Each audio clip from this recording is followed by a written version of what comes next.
Hi hello welcome back to queens goals. ഇന്നത്തെ ഈ വീഡിയോയിൽ ഞാൻ സംസാരിക്കാൻ പോകുന്നത് നമ്മൾ പെൺകുട്ടികൾ നമ്മുടെ 20s അതുപോലെ നമ്മുടെ 30s മുമ്പ് നമ്മൾ പഠിച്ചിരിക്കേണ്ട കുറച്ച് കാര്യങ്ങളുണ്ട്. എനിക്ക് എൻ്റെ ലൈഫിൽ ഞാൻ പഠിച്ച കുറച്ച് കാര്യങ്ങളാണ് ഞാൻ ഈ വീഡിയോയിൽ നിങ്ങളോട് ഷെയർ ചെയ്യാൻ പോകുന്നത്. നിങ്ങൾക്ക് എല്ലാവർക്കും ഈ വീഡിയോ ഹെൽപ്ഫുൾ ആയിരിക്കുമെന്ന് എനിക്ക് ഉറപ്പാണ്. ഒപ്പം ഒരു കാര്യം പറഞ്ഞോട്ടെ, ക്യാമറ ക്ലാരിറ്റി കുറച്ച് കുറവായിരിക്കും, കാരണം എൻ്റെ കയ്യിൽ ഫോൺ മാത്രമേ ഉള്ളൂ. സോ എല്ലാവരും അതൊന്ന് ക്ഷമിക്കുക. സോ നമുക്ക് സ്റ്റാർട്ട് ചെയ്യാം. ഫസ്റ്റ് കാര്യമെന്ന് പറയുന്നത് നിങ്ങൾ നിങ്ങളുടെ ഹെൽത്തിനെ ടേക്ക് കെയർ ചെയ്യുക എന്നുള്ളതാണ്.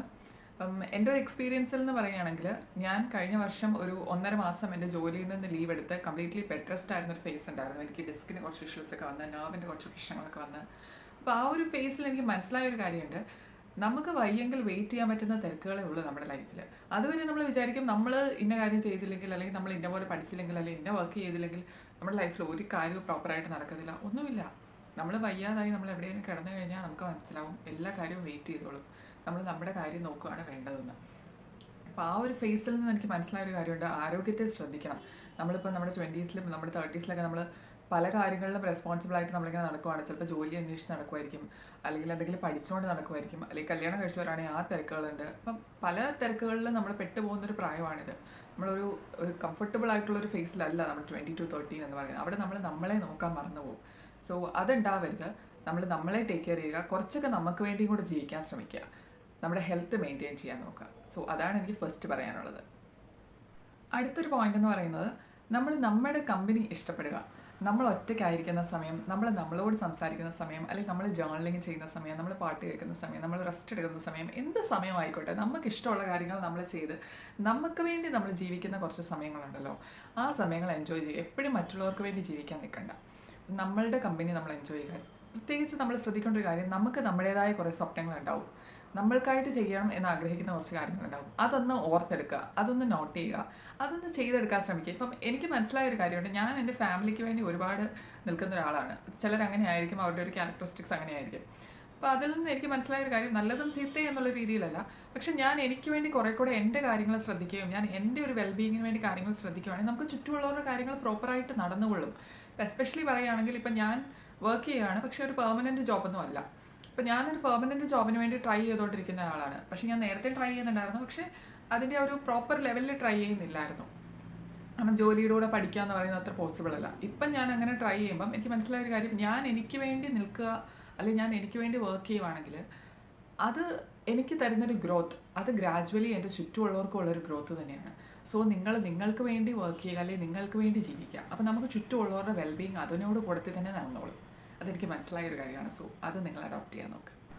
അടുത്തൊരു പോയിന്റ് എന്ന് പറയുന്നത്, പുതിയ കാര്യങ്ങൾ ട്രൈ ചെയ്യാനും എക്സ്പീരിയൻസ് ചെയ്യാനും പേടി വേണ്ട എന്നുള്ളതാണ്. അപ്പം നമുക്ക് എല്ലാവർക്കും പല പല ആഗ്രഹങ്ങളുണ്ട്, പക്ഷേ ബേസിക്കലി നമുക്ക് അങ്ങനെയൊക്കെ ചെയ്യാനൊരു പേടിയാണ്. ഇപ്പം എൻ്റെ കേസിൽ പറയുകയാണെങ്കിൽ, എനിക്ക് യൂട്യൂബ് ചാനൽ സ്റ്റാർട്ട് ചെയ്യണം, യൂട്യൂബിൽ വീഡിയോ ഇടണം എന്നൊക്കെ ഭയങ്കര ആഗ്രഹമാണ്. പക്ഷേ നല്ല ടെൻഷനാണ്, ആളുകൾ എന്ത് പറയും. കാരണം ഞാൻ അത്ര ഒരു സോഷ്യലി ആക്റ്റീവ് ആയിട്ടുള്ള പേഴ്സണൊന്നും അല്ല. എനിക്ക് ഇൻസ്റ്റാഗ്രാം അക്കൗണ്ട് അങ്ങനെയൊന്നും ഇല്ല. അപ്പം വാട്സപ്പ് മാത്രമാണ് ഒരു സോഷ്യൽ മീഡിയ എന്ന് പറയുന്നത്. ഫേസ്ബുക്ക് നോക്കാറില്ല. അപ്പം എനിക്ക് ആളുകളായിട്ട് ഇൻട്രാക്ട് ചെയ്യാൻ പറ്റുമോ, അല്ലെങ്കിൽ ഞാൻ ചെയ്യുന്ന വീഡിയോ ആരെങ്കിലും കാണുമോ എന്നൊക്കെയുള്ള കൺഫ്യൂഷൻസ് ഉണ്ടായിരുന്നു. അപ്പം ഞാൻ വീഡിയോ ചെയ്യാതിരിക്കും, അങ്ങനെ അത് കണ്ടിന്യൂ ചെയ്തുകൊണ്ടിരിക്കുമ്പം. ലാസ്റ്റ് എനിക്ക് ഫീൽ ചെയ്തൊരു കാര്യമുണ്ട്, ഇങ്ങനെ ചിന്തിച്ചുകൊണ്ടിരുന്നിട്ടൊന്നും കാര്യമില്ല. എനിക്ക് വീഡിയോ ചെയ്യാൻ ഇഷ്ടമാണെങ്കിൽ ഞാൻ വീഡിയോ ചെയ്യണം, അല്ലേ? അതുപോലെയാണ് നമ്മളുടെ ലൈഫിൽ നമുക്ക് ചെയ്യണം എന്ന് ആഗ്രഹമുള്ള ഓരോ കാര്യങ്ങളും. നമുക്കത് ചെയ്യണം എന്നുണ്ടെങ്കിൽ നമുക്ക് എന്തൊക്കെ ഇൻഹിബിഷൻസ് ഉണ്ട്, എന്തൊക്കെ പേടികളുണ്ട്, എന്തൊക്കെ പ്രശ്നങ്ങളുണ്ടെങ്കിലും ഒന്ന് ചെയ്ത് നോക്കുക. ഫെയിൽ ആവുകയാണെങ്കിൽ ഫെയിൽ ആയിക്കോട്ടെ, ടെസ്റ്റ് ചെയ്ത് നമ്മൾ ട്രൈ ചെയ്തല്ലോ. സോ അങ്ങനെ നിങ്ങൾക്ക് ആഗ്രഹമുള്ള കാര്യങ്ങളൊന്ന് ചെയ്യാൻ നോക്കുക. നമ്മളുടെ ഈ 20 to 30 സമയമാണ് നമുക്ക് ചെയ്യാൻ പറ്റുന്ന ഒരു സമയം എന്ന് പറയുന്നത്. അത് കഴിഞ്ഞ് നമുക്ക് ഒരുപാട് റെസ്പോൺസിബിലിറ്റീസ് വരും. പറ്റില്ല എന്നല്ല, സ്റ്റിൽ നമുക്ക് കുറേ ലിമിറ്റേഷൻസ് വരും. അതുകൊണ്ട് ഈ സമയം നമുക്ക് പറ്റുന്ന കാര്യങ്ങൾ, നമ്മൾ ആഗ്രഹിക്കുന്ന കാര്യങ്ങൾ, നിങ്ങൾക്ക് എന്തൊക്കെ പേടികളുണ്ടെങ്കിലും അതൊക്കെ ഓവർകം ചെയ്ത് ഒരു ട്രൈ ചെയ്ത് നോക്കുക. ഫെയിൽ ആയിക്കോട്ടെ, ഇറ്റ്സ് ഓക്കെ, അല്ലേ? അടുത്തൊരു പോയിന്റ് എന്ന് പറയുന്നത്, നമുക്ക് ഹാപ്പി ആയിരിക്കണം എന്നാണ് നമ്മുടെ എല്ലാവരുടെയും ആഗ്രഹം, അല്ലേ? അപ്പോൾ നമ്മൾ ഹാപ്പി ആയിരിക്കണമെങ്കിൽ നമുക്ക് ആദ്യം വേണ്ടത് നമ്മൾ മറ്റുള്ളവരിൽ നിന്നൊന്നും എക്സ്പെക്ട് ചെയ്യാതിരിക്കുക. പറയാൻ എളുപ്പമാണ്, പക്ഷേ അത്ര ഈസി ഒന്നുമല്ല. നമ്മളെല്ലാവരും എക്സ്പെക്ട് ചെയ്യും. എല്ലാവരുടെ അടുത്തൊന്നും എക്സ്പെക്ട് ചെയ്യേണ്ട എന്നൊന്നും ഞാൻ പറയുന്നില്ല. നമ്മുടെ ലവ്ഡ് വൺസിൻ്റെ അടുത്തൊന്നും നമുക്ക് എക്സ്പെക്ട് ചെയ്യാം. എന്നാലും അതിന് കുറച്ച് ലിമിറ്റേഷൻസ് വെക്കുക. ലിമിറ്റേഷൻസ് വെക്കുക എന്ന് പറഞ്ഞാൽ നമ്മൾ ഇങ്ങനെ ഒരു ലിമിറ്റ് എന്നുള്ള രീതിയിൽ വെക്കുക എന്നുള്ള രീതിയിലല്ല. നമ്മൾ നമ്മുടെ കൂടെയുള്ള കമ്പനിയും നമ്മളോടുള്ള ഇഷ്ടവും ഒക്കെ കുറച്ച് കൂടുതൽ, നമ്മളുടെ ഒരു സെൽഫ് കെയറും, നമ്മളെ ഒന്ന് ടേക്ക് കെയർ ചെയ്യുക, നമ്മുടെ ഇഷ്ടങ്ങൾക്കായിട്ടൊക്കെ ജീവിക്കുമ്പോൾ മറ്റുള്ളവർ നമ്മുടെ ജീവിതത്തിൻ്റെ ഒരു പാർട്ടായിരിക്കും, അല്ലാതെ നമ്മുടെ ലൈഫേ അവരായിരിക്കത്തില്ല. അവിടെയാണ് ആ ഡിഫറൻസ് വേണ്ടത്. നമ്മുടെ ജീവിതത്തിൻ്റെ പാർട്ടായിട്ട് നമുക്ക് വേണ്ടപ്പെട്ട എല്ലാവരും വേണം, പക്ഷെ നമ്മൾ അവർക്ക് വേണ്ടി മാത്രം ജീവിക്കുന്ന ഒരാളായിട്ട് മാറരുത്. അത് വളരെ പ്രധാനപ്പെട്ട ഒരു കാര്യമാണ്. സോ നിങ്ങൾ അങ്ങനെ നിങ്ങളുടെ ജീവിതത്തിൽ ഒരു മാറ്റം കൊണ്ടുവരാൻ നോക്കിക്കേ, നല്ലതായിരിക്കും. അടുത്തൊരു പോയിന്റ് എന്ന് പറയുന്നത് നിങ്ങളുടെ സ്വപ്നങ്ങൾ മറ്റുള്ളവരോട് പറയാതിരിക്കുക. ഞാൻ വളരെ വൈകി മനസ്സിലാക്കിയ ഒരു കാര്യമാണത്. അപ്പം അതിൻ്റെ ഒരു പ്രയോജനം എന്താണെന്ന് വെച്ച് കഴിഞ്ഞാൽ നമ്മൾ മറ്റുള്ളവരോട് പറയാതിരിക്കുമ്പോൾ മറ്റുള്ളവർ അവരുടെ ഭാഗത്തു നിന്നുള്ള ഒരു നെഗറ്റീവ് കമൻറ്റ്സ് നമ്മൾ ഫേസ് ചെയ്യേണ്ടി വരുന്നില്ല. ഇനി അവർ പോസിറ്റീവായിട്ടാണ് ഡീൽ ചെയ്യുന്നതെങ്കിൽ പോലും അവരുടെ ഒരു എക്സ്പെക്റ്റേഷൻ ഉണ്ട്, ആ എക്സ്പെക്റ്റേഷൻ ഫേസ് ചെയ്യേണ്ടി വരും. അപ്പം നമ്മൾ മറ്റുള്ളവരോട് പറയാതിരിക്കുകയാണെങ്കിൽ ഇതിൻ്റെ ഒന്നും ആവശ്യമില്ല. നമ്മൾ നമ്മുടെ ഡ്രീമിന് വേണ്ടി നമ്മൾ വർക്ക് ചെയ്യുന്നു, അല്ലെങ്കിൽ നമുക്ക് ഇഷ്ടമുള്ള പോലെ നമ്മൾ ജീവിക്കുന്നു. നമ്മളുടെ ഒരു കാര്യങ്ങൾ നമ്മളുടെ പേരൻസിനോടോ അല്ലെങ്കിൽ നമുക്ക് ഏറ്റവും പ്രിയപ്പെട്ടവരോടോ ഒക്കെ ഒന്ന് പറയാം, അതിനപ്പുറത്തുള്ളവരോടൊന്നും പറയണ്ട. അങ്ങനെ പറയാതിരിക്കുന്നതായിരിക്കും കൂടുതൽ നല്ലത് എന്നാണ് എനിക്ക് ഫീൽ ചെയ്തിട്ടുള്ളത്. നമുക്ക് കുറേ നെഗറ്റീവായിട്ടുള്ള ഇൻഫ്ലുവൻസസ് ഒഴിവാക്കാൻ പറ്റും. സോ ട്രൈ ചെയ്ത് നോക്കുക. അടുത്തൊരു പോയിന്റ് എന്ന് പറയുന്നത് നമ്മൾ എന്നും ചെറുപ്പമായിട്ടിരിക്കില്ല എന്നുള്ള കാര്യം നമ്മളൊന്ന് അക്സെപ്റ്റ് ചെയ്യുക. ചിലപ്പോൾ നമുക്കത് പറ്റണമെന്നില്ല. ഇപ്പോൾ എൻ്റെ കേസിൽ പറയുകയാണെങ്കിൽ ഞാനിപ്പോൾ 29 ആയി. എനിക്കൊരു 28 ഒക്കെ ആയപ്പോൾ എൻ്റെ ഏറ്റവും വലിയ ടെൻഷൻ നല്ല പ്രായമായല്ലോ, 30 വയസ്സാകാൻ പോവുകയാണല്ലോ, എൻ്റെ 20s ഒക്കെ തീരുവാണല്ലോ എന്നൊക്കെ ഉള്ളത് എനിക്കൊരു ടെൻഷൻ പോലെയായിരുന്നു. ആ ഒരു ടെൻഷനിൽ നിന്ന് തന്നെ ഞാനൊന്ന് മാറാൻ കുറച്ച് സമയമെടുത്തു. അപ്പം എനിക്ക് മനസ്സിലായൊരു കാര്യം, നമ്മളെന്നും ചെറുപ്പമായിട്ടിരിക്കത്തൊന്നുമില്ല. പക്ഷേ നമുക്ക് ഈ സൊസൈറ്റി തരുന്നൊരു ടൈം സ്കെയിൽ ഉണ്ടല്ലോ, നമ്മൾ ഇന്ന പ്രായത്തിൽ ജോലി വേണം, ഇന്ന പ്രായത്തിൽ കല്യാണം കഴിക്കണം. ഈ ടൈം സ്കെയിലൊക്കെ ഞാൻ വേണേൽ ഫെയിലറാന്ന് പറയാം. കാരണം ഞാൻ കല്യാണം കഴിച്ചിട്ടില്ല, എനിക്കൊരു സ്ഥിര ജോലിയില്ല, ജോലിയുണ്ട്, കല്യാണം കഴിക്കാനൊക്കെ പോകുന്നേ ഉള്ളൂ. അപ്പം എല്ലാവരുടെയും ടൈം സ്കെയിലിൽ ഞാനൊരു ഫെയിലറാണ്. പക്ഷേ എൻ്റെ ടൈം സ്കെയിലിൽ ഞാൻ നോക്കിയപ്പോൾ ഞാൻ സക്സസ് ആണ്. കാരണം എനിക്ക് ഉള്ള ജോലിയിൽ നിന്ന് ഞാൻ ഒരുപാട് കാര്യങ്ങൾ ചെയ്തിട്ടുണ്ട്. എൻ്റെ വീട്ടിലോട്ട് പല കാര്യങ്ങൾ ചെയ്തിട്ടുണ്ട്. ഞാൻ വളരെ റെസ്പോൺസിബിൾ ആയിട്ടുള്ള ഇൻഡിപെൻഡൻ്റ് ആയിട്ടുള്ളൊരു ലേഡിയാണ്. അപ്പം ഞാൻ മറ്റുള്ളവർ പറയുന്ന പോലെ മറ്റുള്ളവർ നിനക്ക് അങ്ങനെ ഒരു ജോബില്ലല്ലോ, അല്ലെങ്കിൽ നീ ഇങ്ങനെയാണല്ലോ, നീ കല്യാണം കഴിച്ചിട്ടില്ലല്ലോ, ഇങ്ങനെയുള്ള ടൈം ലൈൻസ് ഒക്കെ ചിലപ്പോൾ നിങ്ങളുടെ മുമ്പിലുണ്ടാവും. നിങ്ങളും കൺഫ്യൂസ്ഡ് ആയിരിക്കും. അങ്ങനെയൊന്നും ചിന്തിക്കേണ്ട കാര്യമൊന്നുമില്ല. നമ്മൾക്ക് നമ്മളുടെ പ്രായം നമ്മുടെ ലൈഫാണ്, നമ്മളതിൽ ഹാപ്പിയാണ്. നമ്മളുടെ ആ പ്രായത്തിൽ ആ ടൈമിൽ നമ്മൾ ചെയ്യുന്ന കാര്യങ്ങൾ നമ്മൾ സാറ്റിസ്ഫൈഡ് ആണെന്നുണ്ടെങ്കിൽ അത് മതി. പിന്നെ നമ്മൾക്ക് നമ്മളുടെ പ്രായം മുന്നോട്ട് പോകുമ്പം ഇന്ന പ്രായത്തിൽ എനിക്ക് ഇന്ന കാര്യങ്ങൾ ചെയ്യണം, നമുക്ക് ഫീൽ ചെയ്യുന്ന കാര്യങ്ങൾ, അതിന് നമ്മളത് ചെയ്ത് നോക്കുക. അത് മിന്നത്തേക്ക് മാറ്റി വെക്കണ്ട. നമ്മളത് നമ്മുടെ ഇഷ്ടങ്ങളാണല്ലേ, അത് ആരെ ബോധിപ്പിക്കാനോ ഒന്നിനുമല്ല. പക്ഷെ നമ്മുടെ ഇഷ്ടങ്ങൾക്ക് വേണ്ടി നമ്മൾ ജീവിക്കുക. പിന്നെ നമുക്കത് ചെയ്യാൻ പറ്റണമെന്ന് പോലുമില്ല ചിലപ്പം. സോ അത് ട്രൈ ചെയ്ത് നോക്കുക. അതുപോലെ എൻ്റെ ഒരു ഇഷ്ടമാണ് യൂട്യൂബ് ചാനൽ പോലും. സോ ഞാനും ഇതൊരു ട്രൈ ചെയ്ത് നോക്കുന്നു. സോ നിങ്ങൾ ശ്രമിക്കുക. അടുത്തൊരു പോയിന്റ് എന്ന് പറയുന്നത് നമ്മൾ നമ്മുടെ ഇമോഷൻസിനെ ഒന്ന് മനസ്സിലാക്കുക. ഇപ്പം നമുക്കെല്ലാവർക്കും പലതരത്തിലുള്ള ഇമോഷണൽ എക്സ്പ്രഷൻസ് ഉള്ള ആളായിരിക്കും. ചിലർ പെട്ടെന്ന് കരയും, ചിലർക്ക് പെട്ടെന്ന് ദേഷ്യം വരും, പല രീതിയിലുണ്ടാവും. ഇപ്പം എൻ്റെ കേസിൽ പറയുകയാണെങ്കിൽ ഞാൻ ചിലപ്പം ദേഷ്യപ്പെട്ടവർ കരയുന്ന ടൈപ്പൊക്കെയാണ്. അങ്ങനെയുള്ള ആൾക്കാരുണ്ടാവും. അപ്പം നമ്മളുടെ ഇമോഷൻസ് നമുക്കറിയാം അല്ലേ. അപ്പം എൻ്റെ കേസിൽ ഞാൻ പെട്ടെന്ന് കരയുന്ന ഒരു ക്യാരക്ടറായിരുന്നു കുറേ കാലമൊക്കെ. അപ്പം എനിക്കത് ഭയങ്കര ബുദ്ധിമുട്ടായിരുന്നു. എന്തോ ഒരു പൊട്ട സ്വഭാവമാണെന്നുള്ളൊരു ഫീലിംഗ് എനിക്ക് തന്നെ വരാൻ തുടങ്ങി. ഞാൻ ഭയങ്കര വീക്കാണെന്നൊക്കെ ഉള്ളൊരു തോട്ട് എനിക്ക് വരാൻ. പക്ഷേ ഞാൻ വീക്കൊന്നുമല്ല, ഞാൻ സ്ട്രോങ് ആണെന്നുള്ളത് എൻ്റെ ലൈഫിൽ പല എക്സ്പീരിയൻസിൽ നിന്ന് എനിക്ക് ഫീൽ ചെയ്യാൻ പറ്റിയ ഒരു കാര്യമാണ്. അപ്പോൾ നമുക്ക് മനസ്സിലാക്കേണ്ട ഒരു കാര്യം എന്ന് പറയുന്നത് നമ്മളുടെ ഇമോഷൻസ് നമ്മളൊന്ന് മനസ്സിലാക്കിയാൽ മതി. അത് നമുക്ക് മാറ്റാൻ പറ്റുന്ന കാര്യമുള്ളൂ. പ്രധാനപ്പെട്ട ഒരു കാര്യം എന്താണെന്ന് വെച്ചാൽ, ഞാനിപ്പോൾ സൈക്കോളജി പഠിച്ച ഒരാളാണ്. നമ്മളുടെ ബിഹേവിയറിലെ ഒരു ട്രേറ്റ് മാത്രമാണ് നമ്മുടെ ഇമോഷൻസ് നമ്മൾ എക്സ്പ്രസ് ചെയ്യുന്ന ഒരു വേ എന്ന് പറയുന്നത്. ഇപ്പോൾ സൈക്കോളജിയിലൊരു തിയറി ഉണ്ട്, ഫേഷ്യൽ ഫീഡ്ബാക്ക് ഹൈപ്പോത്തസിസ് എന്ന് പറഞ്ഞാൽ. ആ ഒരു തിയറി എന്ന് പറയുന്നത്, ഇപ്പോൾ നമ്മൾ ഭയങ്കരമായിട്ട് വിഷമിച്ചിരിക്കുകയാണ്, നമ്മൾ കരഞ്ഞുകൊണ്ടിരിക്കുകയാണ്, ലിറ്ററലി കരയുവാണ്, നല്ല വിഷമാണ്. ആ സമയത്ത് നമ്മൾ കോൺഷ്യസ് ആയിട്ട്, നമുക്ക് സന്തോഷം ഉണ്ടായിട്ടൊന്നുമല്ല, പക്ഷെ നമ്മൾ കോൺഷ്യസ് ആയിട്ട് നമ്മളൊന്ന് ചിരിക്കുകയാണ്. നമ്മൾ ചിരിച്ചു നോക്കുന്നു. നമ്മൾ വിഷമിച്ചിരിക്കുമ്പോൾ നമ്മളൊന്ന് ചിരിച്ചു നോക്കുന്നു. ചിരിക്കുമ്പോൾ ഉണ്ടാകുന്ന പ്രയോജനം എന്താണെന്ന് വെച്ച് കഴിഞ്ഞാൽ, നമ്മൾ ചിരിക്കുമ്പോൾ നമ്മുടെ ഫേഷ്യൽ മസിൽസിൽ നിന്നുള്ള സിഗ്നൽ ബ്രെയിനിന് കൊടുക്കുന്നത് നമ്മൾ ഹാപ്പി ആണെന്നുള്ളതാണ്. ആ സിഗ്നൽ ചെല്ലുമ്പോൾ ഡോപ്പമിനും സെറോട്ടിനും റിലീസായിട്ട് നമ്മുടെ മൂഡ് പെട്ടെന്ന് സ്വിച്ച് ചെയ്യും. ഇത് ശരിക്കും ഒരു തിയറിയിൽ പറയുന്ന ഒരു കാര്യമാണ്. ട്രൈ ചെയ്ത് നോക്കിയാൽ നിങ്ങൾക്കും മനസ്സിലാവുന്ന ഒരു കാര്യമാണ്. സോ നമ്മുടെ ഇമോഷൻസിനെ നമ്മൾ മനസ്സിലാക്കുക, ഇമോഷണലി ഇൻഡിപെൻഡൻ്റ് ആവാൻ ശ്രമിക്കുക.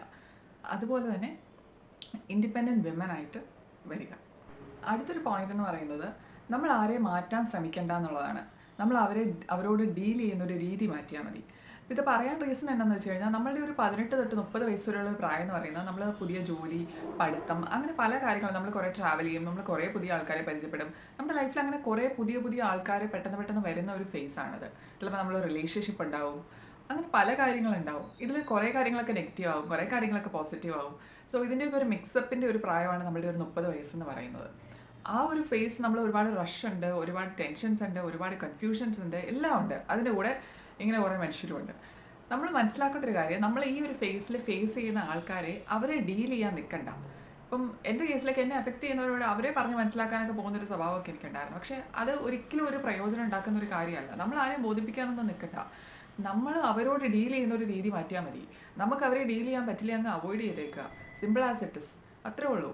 അല്ലാതെ നമ്മൾ അവരെ നന്നാക്കാനോ അവരെ പറഞ്ഞ് ബോധിപ്പിക്കാനോ ഒന്നിനും നിൽക്കണ്ട.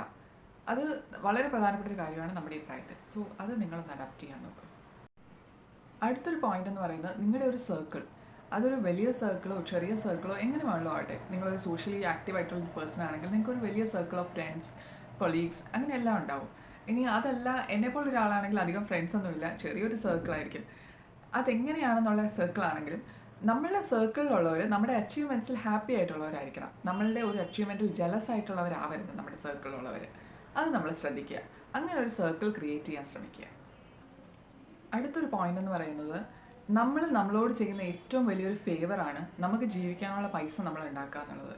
അത് ഒരു ചെറിയ വരുമാനം ആയിക്കോട്ടെ, അല്ലെങ്കിൽ വലിയ വലിയ ഇൻകം ആയിക്കോട്ടെ, എന്ത് വേണമെങ്കിലും ആയിക്കോട്ടെ, പക്ഷേ നമുക്ക് ജീവിക്കാനുള്ള പൈസ നമ്മൾ ഉണ്ടാക്കണം. അത് എസ്പെഷ്യലി പെൺകുട്ടികളുടെ കേസിൽ ഇപ്പോൾ ചുറ്റും നടക്കുന്ന പല കേസുകൾ കാണുമ്പോൾ നമുക്ക് തോന്നുന്നൊരു കാര്യമാണല്ലേ.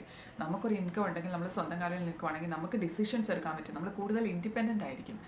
സോ എല്ലാവരും എന്തെങ്കിലുമൊക്കെ ഒരു ജോലി, അല്ലെങ്കിൽ എന്തെങ്കിലും നിങ്ങൾക്കൊരു വരുമാനം ഉണ്ടാക്കാൻ, ഇപ്പോൾ ഇന്നത്തെ കാലത്ത് ജോലി തന്നെ വേണമെന്നൊന്നുമില്ല വരുമാനം ഉണ്ടാവാൻ. അപ്പോൾ നിങ്ങൾക്ക് ഇഷ്ടമുള്ള ആക്ടിവിറ്റീസ് ചെയ്യുക, ആർട്ട് ആൻഡ് ക്രാഫ്റ്റോ എന്തെങ്കിലുമൊക്കെ യൂട്യൂബോ ഇഷ്ടമുള്ള കാര്യങ്ങൾ ചെയ്യാം. അത് ചെയ്ത് നിങ്ങൾക്ക് വേണ്ടി ഒരു ഇൻകം ക്രിയേറ്റ് ചെയ്യുക. അത് നിങ്ങളെ കൂടുതൽ ഇൻഡിപെൻഡൻ്റ് ആക്കും, കൂടുതൽ ഫ്രീഡം തരും നിങ്ങൾക്ക്. അത് നമ്മളുടെ ഒരു 30 വയസ്സിന് മുമ്പ് തന്നെ നമ്മൾ അച്ചീവ് ചെയ്യാൻ ശ്രമിക്കുക. ഒരു ചെറിയ ഇൻകം ആണെങ്കിൽ പോലും ഒരു ജോലിയാണെങ്കിൽ ആ ജോലി നേടാൻ ശ്രമിക്കുക. അതിനുവേണ്ടി എന്തെങ്കിലും സ്കില്ല് പഠിക്കണമെങ്കിൽ അത് ചെയ്യുക.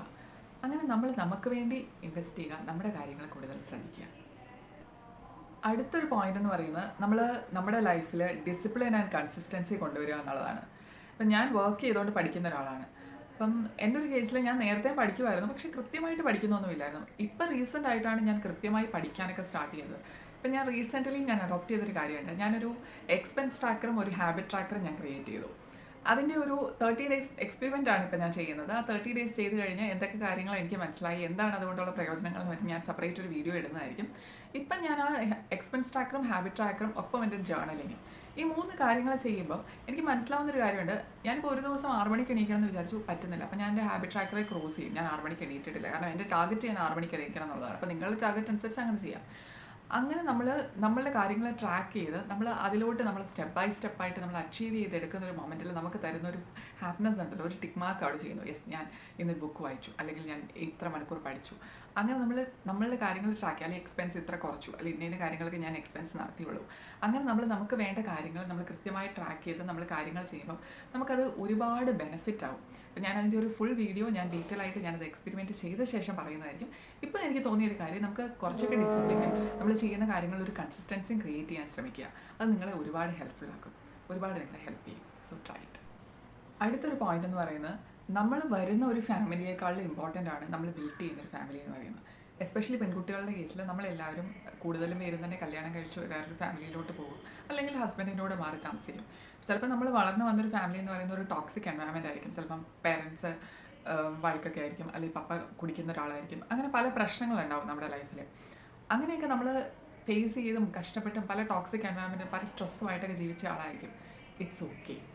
കാരണം നമ്മൾ വന്ന ഫാമിലിയേക്കാൾ ഇമ്പോർട്ടൻ്റ് ആണ് നമ്മൾ ബിൽഡ് ചെയ്യാൻ പോകുന്നൊരു ഫാമിലി. ആ ബിൽഡ് ചെയ്യാൻ പോകുന്ന ഫാമിലി നമ്മളാണ് ബിൽഡ് ചെയ്യുന്നത്, അല്ലേ? അവിടെ നമുക്ക് വേണ്ടി നമ്മൾക്ക് വേണ്ടപ്പെട്ട ഒരാളെ ചൂസ് ചെയ്യുന്നു. നമ്മൾ ആഗ്രഹിക്കുന്ന പോലെ നമ്മുടെ ലൈഫ് മാനേജ് ചെയ്യുന്നു. നമുക്ക് വേണ്ടി ഒരു ഫാമിലി ബിൽഡ് ചെയ്യുന്നു. എല്ലാം നമ്മൾ പ്ലാൻ ചെയ്യുന്ന പോലെ നടക്കുമെന്നൊന്നും ഞാൻ പറയുന്നില്ല. പക്ഷേ സ്റ്റിൽ കുറേയെങ്കിലുമൊക്കെ നമ്മൾ പ്ലാൻ ചെയ്യുന്ന പോലെ നമ്മുടെ കാര്യങ്ങൾ നടക്കും, നമ്മളൊരു ഇൻഡിപെൻഡൻറ്റ് വിമനായി വളർന്നു കഴിഞ്ഞാൽ. സോ എൻ്റെയും ഒരു ഗ്രോത്ത് എന്ന് പറയുന്നത് ഒരു കോൺഫിഡൻറ്റ്, ഇൻഡിപെൻഡൻറ്റ്, ഫൈനാൻഷ്യലി ഇൻഡിപെൻഡൻറ്റ് ആയിട്ടുള്ളൊരു വിമൻ ആവണം എന്നാണ്. അതിന് ഞാൻ സ്റ്റെപ്പ് ബൈ സ്റ്റെപ്പായി ഗ്രോ ചെയ്തുകൊണ്ടിരിക്കുന്നു. നിങ്ങളുടെ ഗ്രോത്തിൽ മുന്നോട്ട് പോവുക. ഈ വീഡിയോ നിങ്ങൾക്ക് എല്ലാവർക്കും ഹെൽപ്ഫുള്ളായി എന്ന് ഞാൻ വിചാരിക്കുന്നു. ഒരു 20 to 13 years ഏജിലുള്ള പെൺകുട്ടികളെയാണ് എസ്പെഷ്യലി ഞാൻ ഫോക്കസ് ചെയ്യുന്നത്. കാരണം എൻ്റെ ഒരു അണ്ടർസ്റ്റാൻഡിങ് വെച്ച് ഞാൻ പറയുന്ന കാര്യങ്ങളാണ്. സോ നിങ്ങൾക്ക് ഈ വീഡിയോ ഹെൽപ്ഫുൾ ആയെങ്കിൽ നിങ്ങളുടെയും അണ്ടർസ്റ്റാൻഡിങ്, നിങ്ങൾക്കും ഈ പ്രായത്തിൽ നിങ്ങൾ പഠിച്ച കാര്യങ്ങൾ വേറെ എക്സ്ട്രാ ആഡപ്സ് ഒക്കെ ഉണ്ടാവും, അത് നിങ്ങൾ കമൻറ്റ് സെക്ഷനിൽ പറയുക. എല്ലാവർക്കും ഈ വീഡിയോ ഹെൽപ്ഫുൾ ആയി എന്ന് ഞാൻ വിചാരിക്കുന്നു. Thank you for watching. Have A nice day.